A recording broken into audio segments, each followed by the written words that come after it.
हमारी कहानी चल रही है द चौगड़ मैन ईटर, जिसे कि हमने लिया है किताब the man eater of Kumaon से। तो पहले पार्ट में अभी तक आपने सुना कि कैसे पूर्वी कुमायूं में चौगड़ का आदमखोर बाघ 1925 से 1930 के बीच दर्जनों लोगों को मार चुका था। शिकारी ने 1929 में उसका पीछा शुरू किया और काला अगर क्षेत्र पहुंचा, जहां गांव भय में जी रहे थे। उसे पता चला कि बाघ डालकानिया के आसपास सक्रिय है और उसके साथ साथ एक वयस्क शावक भी है। घने खतरनाक जंगल में चलते हुए शिकारी को हर कदम पर हवा की दिशा और घात लगाए बैठे बाघ का डर था। कई संकेत मिलने के बावजूद बाघ नहीं दिखाई दिया और शिकारी ने रात पेड़ों पर सोकर अपनी खोज जारी रखी। तो यहां तक आप सुन चुके थे पहले पार्ट में। अगर आपने नहीं सुना है तो एक बार हमारे YouTube चैनल पर जाके इसका पार्ट 1 सुन सकते हैं। तो अब चलिए हम शुरू करते हैं इसका पार्ट 2। अब जिम कॉर्बेट आगे बताते हैं कि अंधेरा होने के बाद बाघों ने दहाड़ लगाई और कुछ ही मिनटों बाद एक भारी तोप से निकली 2 गोलियों की आवाज घाटी में गूंज उठी, जिसके बाद मवेशी फार्म पर चरवाहों का शोरगुल सुनाई दिया। उसके बाद रात सन्नाटे में डूब गई। अगले दिन दोपहर तक मैंने घाटी के हर कोने का भ्रमण कर लिया था और मैं डालकानिया में अपने साथियों से मिलने के इरादे से एक घास से ढकी ढलान पर चल रहा था। तभी मुझे मवेशी बाड़े की दिशा से एक लंबी लंबी कुई की आवाज सुनाई दी। कुई की आवाज बार बार आती रही और जब मैंने जवाब में आवाज लगाई तो मैंने देखा कि एक आदमी एक उभरी हुई चट्टान पर चढ़ गया और वहां से उसने घाटी के उस पार चिल्लाकर पूछा कि क्या मैं वही साहब हूं जो नैनीताल से आदमखोर बाघ को मारने आया हूं। जब मैंने उसे बताया कि मैं वही साहब हूं तो उसने मुझे बताया कि दोपहर के आसपास घाटी के मेरे हिस्से में एक खाई से उसके मवेशी भगदड़ मचाते हुए निकल आए थे और जब वह मवेशी बस्ती पहुंचकर उन्हें गिनने लगा तो पाया कि एक सफेद गाय गायब थी। उन्हें शक था कि गायों को उन बाघों ने मारा होगा जिनकी आवाज उन्होंने पिछली रात सुनी थी, और वह भी मेरे खड़े होने की जगह से आधा मील पश्चिम में। उनकी जानकारी के लिए धन्यवाद देते हुए मैं उस खाई की जांच करने निकल पड़ा। खाई के किनारे किनारे थोड़ी दूर ही चला था कि मुझे भागते हुए मवेशियों के पदचिन्ह दिखाई दिए और इन पदचिन्हों का पीछा करते हुए मुझे वह जगह आसानी से मिल गई जहां गाय को मारा गया था। गाय को मारने के बाद बाघ उसे ढलान वाली पहाड़ी से नीचे खाई में ले गए थे। ढलान से होकर जाना कठिन नहीं था, इसलिए घाटी में मैं नीचे उतरते हुए मैंने एक लंबा चक्कर लगाया और खाई के दूसरी तरफ से उस जगह की ओर बढ़ा जहां मुझे शिकार होने की आशंका थी। खाई का एक किनारा उस किनारे से कम ढलान वाला था जहां से शिकार को ले जाया गया था और यहाँ घनी झाड़ियां थी। शिकार की तलाश के लिए ये सबसे उपयुक्त जगह थी। धीरे धीरे और परछाई की तरह खामोशी से मैं कमर तक ऊंची झाड़ियों के बीच से अपना रास्ता बनाता हुआ आगे बढ़ा और जब मैं खाई के तल से लगभग 30 गज दूर था तभी मेरे सामने हलचल हुई। मेरी नजर उस पर पड़ी। अचानक एक सफेद टांग हवा में उठी और जोर से हिलने लगी और अगले ही पल एक गहरी दहाड़ सुनाई दी। बाघ शिकार पर टूट पड़े थे और किसी स्वादिष्ट नेवाले का उनका आपस में झगड़ा हो रहा था। कई मिनट तक मैं बिल्कुल स्थिर खड़ा रहा। मेरा पैर लगातार फड़क रहा था, लेकिन गुर्राहट दोबारा नहीं हुई। पास जाना उचित नहीं था, क्योंकि अगर मैं 30 गज की दूरी बिना देखे तय भी कर लेता और एक बाघ को मार भी देता तो दूसरा बाघ मुझ पर हमला कर देता और जिस जमीन पर मैं खड़ा था वहां मुझे अपना बचाव करने का कोई मौका नहीं मिलता। मेरे बाईं ओर 20 गज की दूरी पर और बाघों से लगभग उतनी ही दूरी पर एक चट्टान थी जो लगभग 10 से 15 फीट ऊंची थी। अगर मैं बिना देखे इस चट्टान तक पहुंच जाता तो मुझे बाघों पर आसानी से निशाना लगाने का मौका मिल जाता। हाथों और घुटनों के बल बैठकर राइफल को आगे ढकेलते हुए मैं झाड़ियों के बीच से रेंगता हुआ चट्टानों की ओट में पहुंचा। 1 मिनट रुककर सांस ली और यह सुनिश्चित किया कि राइफल भरी हुई है, फिर चट्टान पर चढ़ गया। जब मेरी नजर चोटी पर पहुंची तो मैंने ऊपर देखा और वहां 2 बाघ थे। एक बाघ गाय के पिछले हिस्से को खा रहा था, जबकि दूसरा पास ही लेटा अपने पंजे चाट रहा था। दोनों बाघ लगभग एक ही आकार के लग रहे थे, लेकिन पंजे चाटने वाला बाघ दूसरे से कई गुना हल्का था। यह सोचकर कि उसका हल्का रंग उम्र के कारण और वह बूढ़ा आदमखोर बाघ है, मैंने उस पर बड़ी सावधानी से निशाना साधा और गोली चला दी। मेरी गोली लगते ही वह उछली और पीछे की ओर गिर पड़ी, जबकि दूसरा बाघ खाई में कूद गया और दूसरी गोली चलाने से पहले ही मेरी नजरों से ओझल हो गया। जिस बाघ को मैंने गोली मारी थी वह फिर नहीं हिला, और यह सुनिश्चित करने के लिए कि वह मर गया है, मैंने उस पर पत्थर फेंके।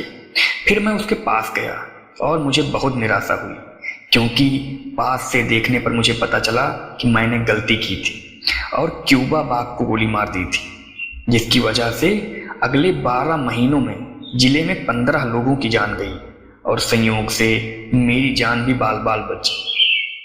मेरी निराशा कुछ हद तक इस विचार से कम हो गई कि भले ही इस युवा बाघिन ने खुद किसी इंसान को ना मारा हो, लेकिन शायद उसने अपनी बूढ़ी माँ को मारने में मदद की होगी।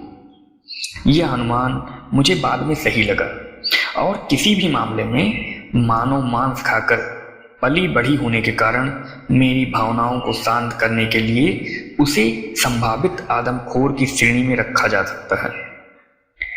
खुले मैदान में आवश्यक उपकरणों की सहायता से बाघ की खाल उतारना आसान काम है, लेकिन यहाँ काम बिल्कुल भी आसान नहीं था, क्योंकि मैं अकेला था, घने जंगल से घिरा हुआ था और मेरे पास केवल एक छोटा चाकू था।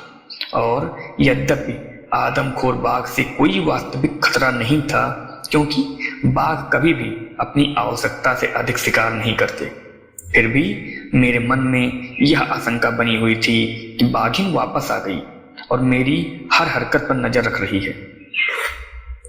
कठिन कार्य पूरा होने से पहले ही सूरज डूबने वाला था और मुझे एक और रात जंगल में ही बितानी होगी, इसलिए मैंने वहीं रुकने का फैसला किया।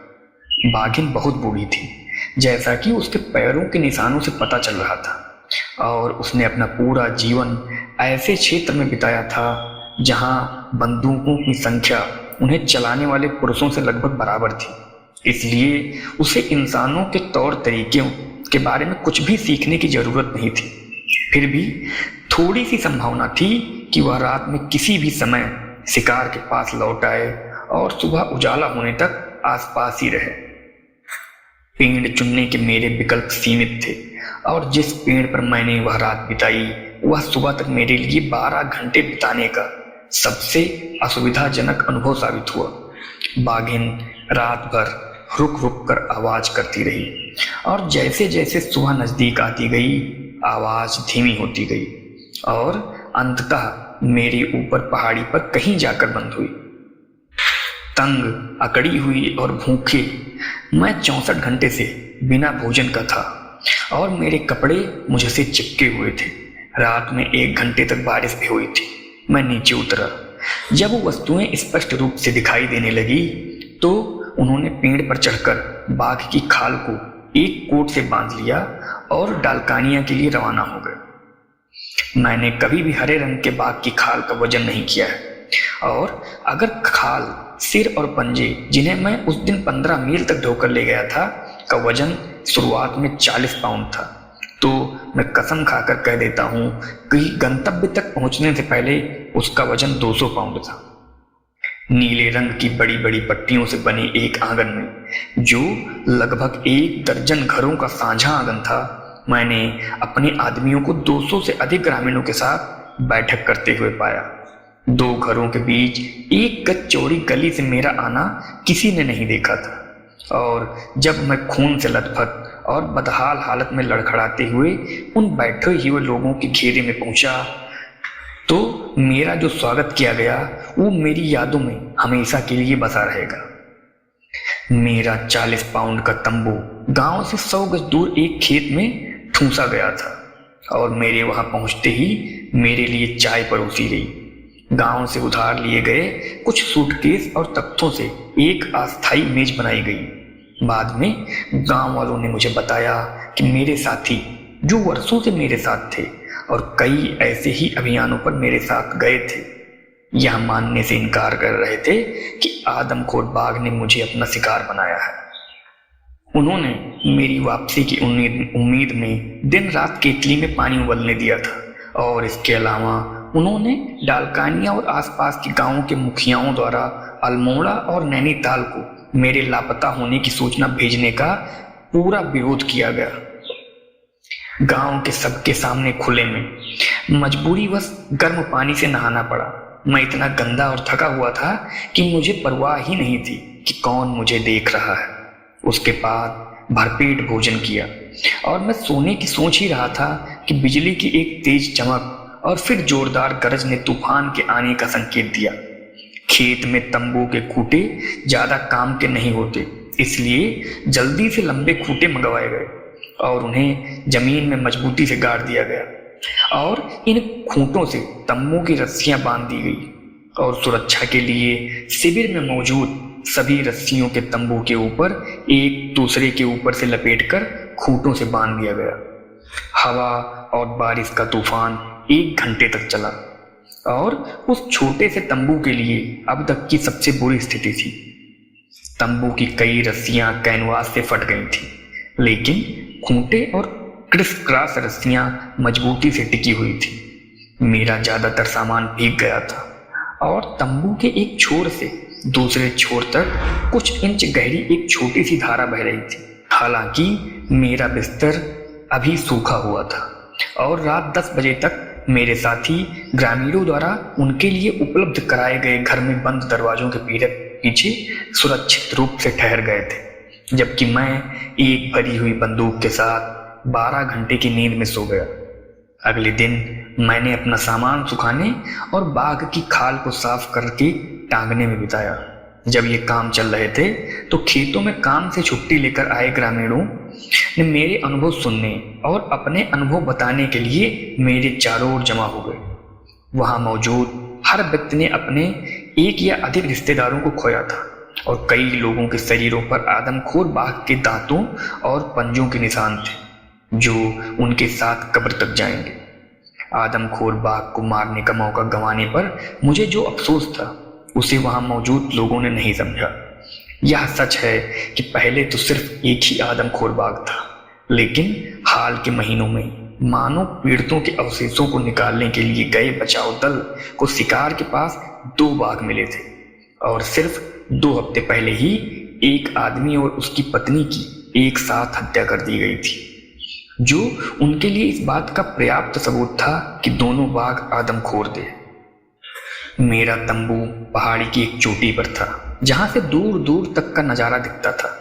मेरे ठीक नीचे नंदौर नदी की घाटी थी और उसके पार एक पहाड़ी थी जिस पर कोई खेती नहीं होती थी और वह 9000 फीट की ऊंचाई तक फैली हुई थी। उस शाम जब मैं सीढ़ीदार खेतों के किनारे एक दूरबीन लिए बैठा था और मेरे बगल में सरकारी नक्शा फैला हुआ था, तब ग्रामीणों ने मुझे उन जगहों की ओर इशारा किया जहां पिछले 3 वर्षों में 20 लोगों की हत्या की गई थी। ये हत्याएं लगभग 40 वर्ग मील के क्षेत्र में समान रूप से फैली हुई थी। इस क्षेत्र के जंगल चराई के लिए खुले थे और उन जंगलों की ओर जाने वाले मवेशी मार्गों पर मैंने अपने 4 युवा भैंसों को बांधने का फैसला किया। अगले 10 दिनों तक बाघिन के बारे में कोई खबर नहीं मिली और मैंने सुबह भैंसों को देखने और दिन में जंगलों में खोजने और शाम को भैंसों को बांधने में समय बिताया। 11वें दिन मुझे खबर मिली कि मेरे तंबू के ऊपरी पहाड़ी पर एक खाई में एक गाय मारी गई है, जिससे मेरी उम्मीदें बढ़ गई। हालांकि जब मैंने उस जगह का दौरा किया तो मुझे यकीन हो गया कि गाय को एक बूढ़े तेंदुए ने मारा था, जिसके पदचिन्ह मैंने कई बार देखे थे। ग्रामीणों ने शिकायत की कि तेंदुआ कई वर्षों से उनके मवेशियों और बकरियों को भारी नुकसान पहुंचा रहा था, इसलिए मैंने उस पर नजर रखने का फैसला किया। मरी हुई गाय के पास एक छोटी सी गुफा ने मुझे पनाह दी। गुफा में बैठे हुए मुझे ज्यादा देर नहीं हुई थी कि मैंने खाई के दूसरी तरफ से तेंदुओं को नीचे आते हुए देखा और मैं गोली चलाने के लिए अपनी राइफल उठा ही रहा था कि मुझे गांव की दिशा से एक बहुत ही घबराई हुई आवाज सुनाई दी जो मुझे पुकार रही थी। इस अति आवश्यक आवाज का केवल एक ही कारण हो सकता था और मैंने अपनी टोपी उठाई और गुफा से बाहर निकल गया, जिससे तेंदुआ बहुत घबरा गया। वो पहले तो जमीन पर लेट गया, फिर गुस्से से गुर्राता हुआ उसी रास्ते वापस भाग गया जहां से वह आया था। वहीं मैं खाई के अपने हिस्से पर चढ़ गया और ऊपर पहुंचकर मैंने उस आदमी को चिल्लाकर बताया कि मैं आ रहा हूं और उससे मिलने के लिए पूरी गति से चल पड़ा। वह आदमी गांव से पहाड़ी की ओर दौड़ता हुआ आया था और जब उसकी सांसें वापस आई तो उसने मुझे बताया कि गांव से लगभग आधा मील दूर। तो इस पार्ट में सिर्फ यहीं तक, अगले पार्ट में हम इसके आगे कंटिन्यू करेंगे। Thank you, have a nice